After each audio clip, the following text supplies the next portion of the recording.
Demi gaji 10 juta ibuku, terpaksa menjadi teman tidur laki-laki tua di Taiwan. Orang bilang, kerja mengurus lansia itu pekerjaan mulia, tapi tidak ada yang tahu apa yang terjadi setelah itu. 25 tahun lalu, ibuku pernah berdiri di tempat yang sama sepertiku sekarang, di persimpangan antara bertahan atau menyerah. Bedanya, saat itu ia masih muda, sendirian, dan membawa harapan yang terlalu besar untuk tubuh yang terlalu lelah. Ibuku bekerja di Taiwan. Ia berangkat sebagai TKW, dengan satu tujuan sederhana, mengubah nasib.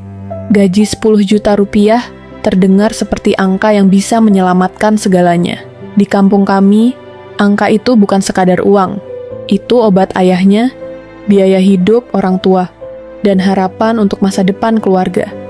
Tidak ada yang benar-benar peduli bagaimana cara uang itu didapatkan. Yang penting, uangnya sampai. Ibuku pernah bercerita, dengan suara pelan dan mata yang selalu menghindar, bahwa demi gaji itu, ia harus menjadi teman tidur seorang pria tua. Ia tidak pernah menjelaskan secara rinci. Ia tidak pernah berani menyebutnya sebagai kekerasan.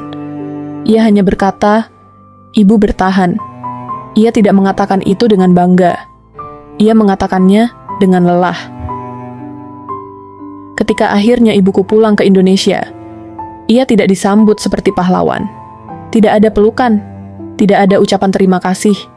Yang ada, hanya tatapan tajam dan bisik-bisik yang lebih menyakitkan daripada kerja bertahun-tahun di negeri orang. Ibuku pulang dalam keadaan hamil besar. Dan sejak hari itu, keluarganya menganggap ibuku telah mempermalukan nama keluarga.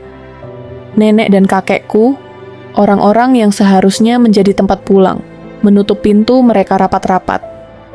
Mereka tidak mau tahu apa yang terjadi di sana. Mereka hanya melihat satu hal, aib. Ibuku memilih hidup sendiri. Ia tidak meminta belas kasihan. Ia tidak meminta pengakuan. Ia hanya ingin melahirkan anaknya dengan selamat. Anak yang bahkan belum tahu bahwa sejak dalam kandungan, ia sudah dibenci. Anak itu adalah aku. Namaku Farin. Ibuku membesarkanku sendirian. Sejak masih mengandung hingga aku lahir, ia bekerja apa saja yang bisa ia lakukan. Salah satunya menjadi buruh cuci di rumah Pak Rahmah. Setiap pagi, ia mencuci pakaian orang lain, memeras kain dengan tangan yang kasar, dan pulang dengan punggung yang semakin membungkuk. Ia tidak pernah mengeluh di depanku. Ia selalu berkata, "Yang penting kamu sehat." Aku tumbuh dengan cerita-cerita setengah jadi. Tentang Taiwan. Tentang kerja keras, tentang harga yang harus dibayar seseorang untuk bertahan hidup. Tapi ada satu cerita yang selalu berhenti di tengah, tentang siapa ayahku.